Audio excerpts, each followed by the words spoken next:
नमस्कार, स्वागत है आप सभी लोग का संदेश करियर पॉइंट के ऑनलाइन क्लास में। तो आज के न्यूज एनालिसिस में हम लोग लेकर आए हैं कि पाकिस्तान के द्वारा प्रधानमंत्री मोदी को निमंत्रण दिया गया है। तो क्या कारण है भाई कि निमंत्रण दिया गया है?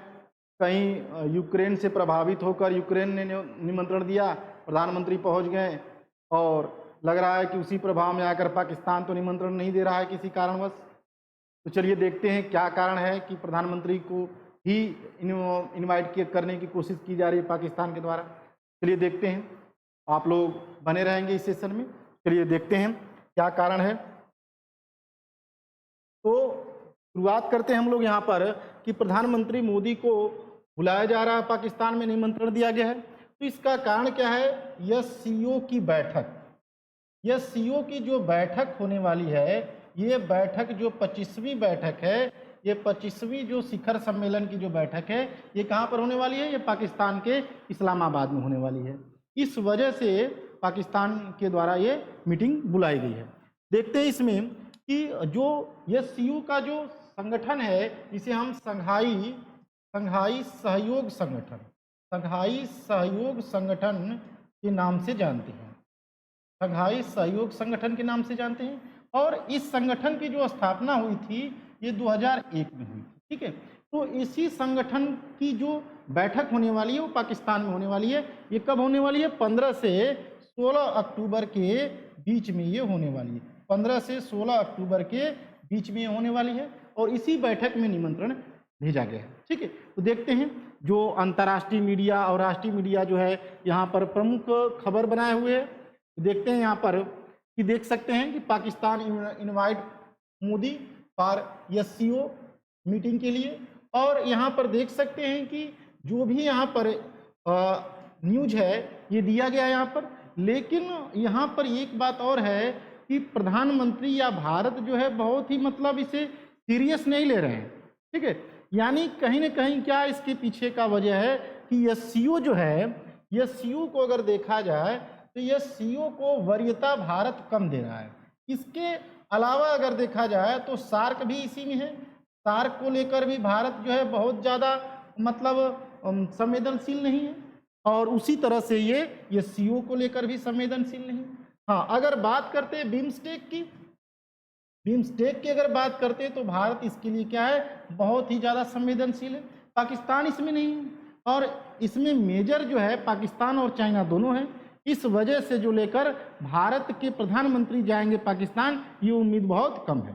ठीक है, तो ये बैठक आप देख सकते हैं 2015 में ये प्रधानमंत्री गए थे कहाँ पर? ये लाहौर गए थे।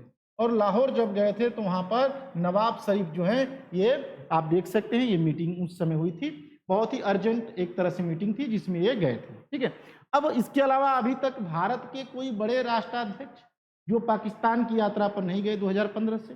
ठीक है, तो आगे देखते हैं इससे संबंधित कि जो एससीओ की जो council of head of government की जो बैठक है, इसके लिए पीएम मोदी को इस्लामाबाद आने का न्योता दिया गया और ये 15 से 16 अक्टूबर के बीच होने वाली है। इससे पहले भी आप देखेंगे कि प्रधानमंत्री जो हैं ये बैठक में हिस्सा कम ले रहे हैं। यानी एससीओ की जो बैठक है उसमें इससे पहले कहाँ पर हुई थी? किर्गिस्तान की राजधानी कहाँ पर है? बिश्केक। इंपॉर्टेंट ये हो जाएगा, किर्गिस्तान की राजधानी कहाँ? बिश्केक। इसमें भी ये होस्ट जब किया गया तो भारत के विदेश मंत्री एस जयशंकर गए थे। ठीक है, और उम्मीद जताई जा रही है कि इस बार भी एस जयशंकर ही जाएंगे। ठीक है, आगे देखा जाए ये भी आप देख सकते हैं कि इसमें प्रधानमंत्री के द्वारा मतलब ये उम्मीद कम जताई जा रही है कि पाकिस्तान ही जाएंगे। आगे देखा जाए कि जो ये बैठक है इससे ये पाकिस्तान को लग रहा है कि दोनों देशों के बीच जो रिलेशन है वो क्या होंगे? ये अच्छे होने की उम्मीद जता रहा है। ठीक है, ये उम्मीद लगा रहा है कि अगर पाकिस्तान में आते हैं बातचीत होगी। ठीक है, यानी कि आप आक्रमण भी करो, आप आतंकवाद को भी बढ़ाओ और हम आपके देश में भी हैं। ठीक है, ये उम्मीद रख रहा है। ठीक है, अगर आगे देखा जाए इससे संबंधित कि जो ये बैठक होगी ये हमने देख ही लिया कजाकिस्तान में। हाँ, अब आगे बात किया जाए इससे संबंधित कि आप देख सकते हैं ये आतंकवादी ग्रुप जो है, आतंकवादी ग्रुप ये जम्मू कश्मीर में आतंकवाद भी फैलाएंगे और ये निमंत्रण भी देंगे। ठीक है, तो आप यहाँ पे देख सकते हैं। आगे अगर बात करते हैं कि ये 2024 में जब समिट हुआ था एससीओ का, तो ये कहाँ पर हुआ था? कजाकिस्तान। ये कजाकिस्तान में हुआ था और कजाकिस्तान के अस्ताना में ये बैठक हुई थी। कजाकिस्तान की स्थापना में बैठक हुई थी और उसमें भी भारत की तरफ से कौन गए थे?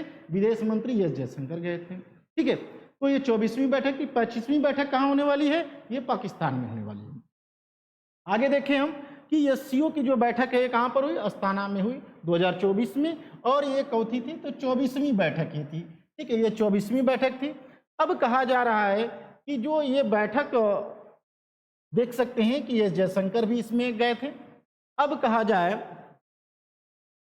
कि ये सीओ है क्या, तो आप देख सकते हैं कि इसमें अभी हाल में ही जो बैठक हुई थी ये सीओ की जो बैठक हुई कहाँ पर? अस्ताना में। तो अस्ताना के सम्मेलन में ही क्या किया गया? इसमें 2024 में किसे शामिल किया गया? बेलारूस को शामिल किया गया। और बेलारूस जो है क्या है? एंटी नाटो, यानी एक तरह से ये सीओ को क्या रिप्रेजेंट किया जा रहा है कि एंटी नाटो ग्रुप ये बन रहा है, यानी नाटो के खिलाफ जो क्या है, यानी पश्चिमी देश और अमेरिका जो है उसके खिलाफ ये सीओ को बढ़ावा मिल रहा है। ठीक है, तो कहीं ना कहीं इसमें अमेरिका को काउंटर करने की बात हो रही है। ठीक है, तो बेलारूस को इसमें शामिल कर लिया गया और बड़ा इंपॉर्टेंट है 2024 में। 2023 में कौन इसका शामिल हुआ? ईरान शामिल हुआ। 2017 में कौन शामिल हुआ? तो भारत और पाकिस्तान दोनों शामिल हुए। स्थापना वाले देशों को देखा जाए तो 2001 में जब स्थापना होती है तो चाइना, कजाकिस्तान, किर्गिस्तान, रसिया, तजाकिस्तान, उज्बेकिस्तान, ये जो मेंबर थे ये मिलकर बनाते हैं, ये फाउंडर मेंबर कहलाते हैं। ठीक है, इसके बाद एक के बाद एक प्रक्रिया इसकी बढ़ती जाती है। आगे देखा जाए कि बेलारूस जो है, बेलारूस आप यहाँ पर देख सकते हैं, बेलारूस की राजधानी कहाँ है? ये मिन्स्क इसकी राजधानी है। और आप देख सकते हैं बाल्टिक सी जो है, बाल्टिक कंट्री कहलाते हैं ये। लाटविया, लिथुआनिया, लाटविया, एस्टोनिया क्या कहलाते हैं? बाल्टिक कंट्री कहलाते हैं। तो बाल्टिक कंट्री के पास जो क्या बन गया है? ये सीओ का एक मेंबर बन गया। रूस यहाँ पर था ही और बेलारूस हो गया। अब आप देखेंगे कि यहाँ पर फिनलैंड और स्वीडन क्या है? ये नाटो ग्रुप से आते हैं। तो नाटो ग्रुप के पास में एक देश यहाँ पर ये सीओ में शामिल हो गया। ठीक है, ये 2024 का है। कब? अस्ताना के, कजाकिस्तान के अस्ताना सम्मेलन में इसे शामिल किया गया। अब बात करें हम 2023 में सम्मेलन कहाँ हुआ था?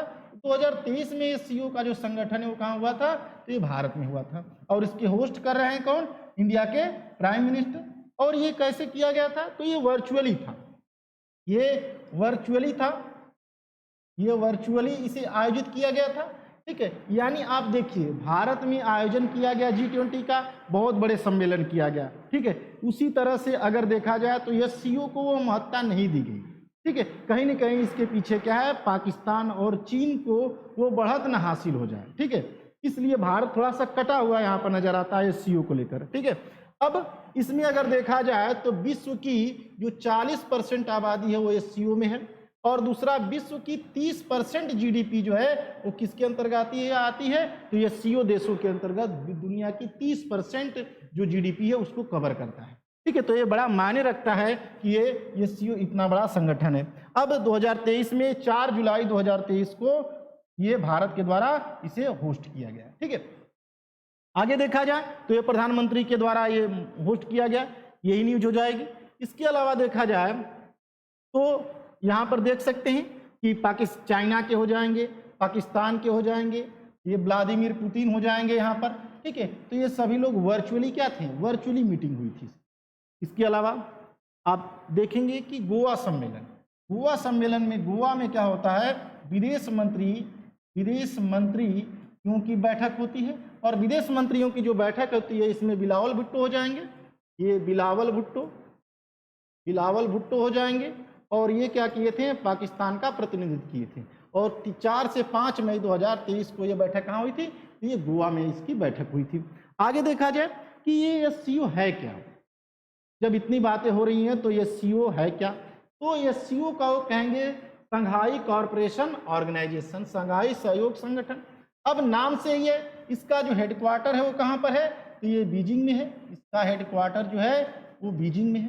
ठीक है, अब यहाँ पर स्थापना कब होती है? 1996 में संघाई 5 के नाम से, लेकिन इसकी एक्चुअल स्थापना कब होती है? ये तो संघाई की ये सीओ की स्थापना कब होती है? 2001 में होती है। 2017 में क्या होता है? इसमें भारत और पाकिस्तान इसमें ज्वाइंट होते हैं, और 2022 में जब सम्मेलन होता है कहाँ पर? उज्बेकिस्तान में होता है। तो टूरिज्म एंड कल्चरल कैपिटल घोषित किया जाता है किसे? वाराणसी को। ये यहाँ पर हो जाएगा, वाराणसी को यहाँ पर घोषित किया जाता है टूरिज्म एंड कल्चरल कैपिटल। और ये सीओ की जो 2023 में समिट होती है वो इंडिया में क्या होती है? फर्स्ट बार इंडिया में ये फर्स्ट बार सम्मेलन होता है। लेकिन कैसा होता है? वर्चुअल होता है। ठीक है, वर्चुअली बैठक होती है जिसमें भारत इसमें होस्ट करता है। आगे देखें, इसमें अगर दूसरा देखा जाए इससे संबंधित और तथ्यों की अगर बात करें हम, तो संघाई कॉरपोरेशन जो है ऑर्गेनाइजेशन की अगर देखेंगे तो ये पूरा नक्शा मैप बना हुआ है। इसमें क्या है कि ये मेंबर वाले जो हैं, जो मेंबर हैं उन्हें रेड कलर से दिखाया गया है। ऑब्जर्व कंट्री जो है यहाँ पर देख सकते हैं अफगानिस्तान और मंगोलिया हो जाएंगे। इसके बाद डायलॉग पार्टनर जो है स्टेट में, जैसे आप देख सकते हैं यहाँ पे कौन है? सऊदी अरब हो जाएगा, मिस्र भी है, ठीक है, तुर्की भी रह चुका है। और इसमें सऊदी अरब जो है 2023 में क्या है? ये डायलॉग पार्टनर के रूप में शामिल था। ठीक है, अब 2023 में शामिल था। इसके अलावा अगर देखा जाए तो जो आसियान कंट्री है उसमें भी ये शामिल है, ये भी डायलॉग पार्टनर के रूप में देख सकते हैं। म्यांमार भी शामिल है। ठीक है, आगे देखा जाए इससे संबंधित, तो 2001 में हमने देख ही लिया कि इससे संबंधित स्थापना होती है, जो 2017 में भारत और पाकिस्तान इसमें मिलते हैं। 2023 में जो डायलॉग पार्टनर के रूप में सऊदी अरब इसमें शामिल होता है। आगे देखा जाए कि ये बड़ा इंपॉर्टेंट है एससीओ, जैसे पहले भी बात हो चुकी कि 10% आबादी और 30% जीडीपी को क्या करता है? ये कवर करता है। और इसमें सबसे बड़ी जीडीपी अगर बात किया जाए कि सबसे बड़ी जीडीपी जो अगर कहा जाए इसमें किसकी हो जाएगी? चीन की सर्वाधिक जीडीपी हो जाएगी 17.73 ट्रिलियन डॉलर के साथ। इसमें चाइना जो है सबसे बड़ी अर्थव्यवस्था वाला देश है। और दूसरी बड़ी कौन हो जाएगा? यहाँ पर भारत हो जाएगा। और इसके बाद थर्ड नंबर पर कौन हो जाएगा? ये आपका रूस हो जाएगा। ठीक है, तो ये तो बातें हो जाएंगी। यहाँ पर आगे देखा जाए यहाँ पर कि जो ये आबादी के साथ साथ ये एससीओ की स्थापना हमने देख ही लिया कि कब बना? 15 जून 2021 को। हेडक्वार्टर कहाँ पर है इसका? बीजिंग में है, चीन के बीजिंग में इसका हेडक्वार्टर हो जाएगा। और ताशकंद उज्बेकिस्तान में क्या है? RATS का जो एक्टिविटी कमेटी जो है ये किससे संबंधित है? तो इससे संबंध होता है आतंकवाद से। आतंकवाद से संबंधित जो जानकारियां होती हैं इसको दी जाती हैं। और ये जो इसका हेडक्वार्टर ये कहाँ पर है इस विभाग का? ताशकंद यानी उज्बेकिस्तान में। भाषा कौन सी यहाँ की है? तो चीनी और रूसी भाषा है। इस मतलब संगठन की जो ऑफिशियल लैंग्वेज है वो क्या है? चीनी और रूसी है। सेक्रेटरी कौन है? झेंग मिंग है। झेंग मिंग जो हो जाएंगे ये क्या हो जाएंगे? इसके सेक्रेटरी हो जाएंगे। बाकी आपने इससे संबंधित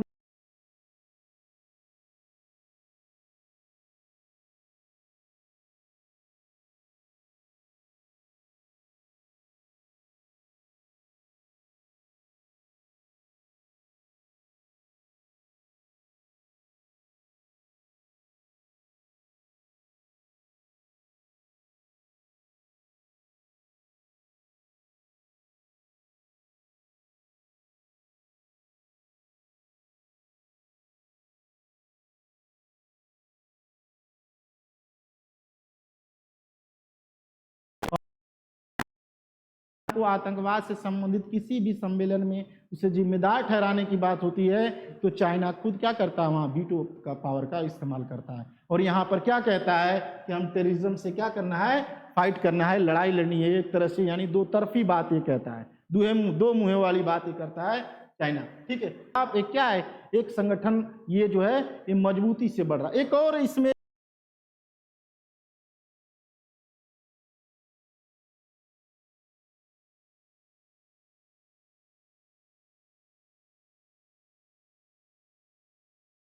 एनालिसिस आ रहा है कि जो एससीओ है, एससीओ और ब्रिक्स को मिलाने की बात चल रही है। क्यों? क्योंकि ब्रिक्स का भी हेडक्वार्टर कहाँ है? चीन के संघाई में है। तो अब मामला चल रहा है, कुछ जो एक्सपर्ट हैं वो बता रहे हैं कि ब्रिक्स और एससीओ को अगर मिला दिया जाए तो एक बहुत बड़ा संगठन और एक मजबूत संगठन बन सकता है, जिसकी आज के समय में बहुत बड़ी अनिवार्यता भी है। ठीक है, तो अब यहाँ देख ही लिए हैं कि इससे संबंधित कौन कौन देश थे। अब अगर बात किया जाए कि ये सिर्फ और सिर्फ जो यहाँ पर बातें हो रही हैं चाइना के एससीओ जो संगठन है, लेकिन कुछ दिक्कत भी है, कुछ प्रॉब्लम भी, कुछ इशू भी हैं इसको लेकर, क्योंकि चाइना जो है ये बार बार किसका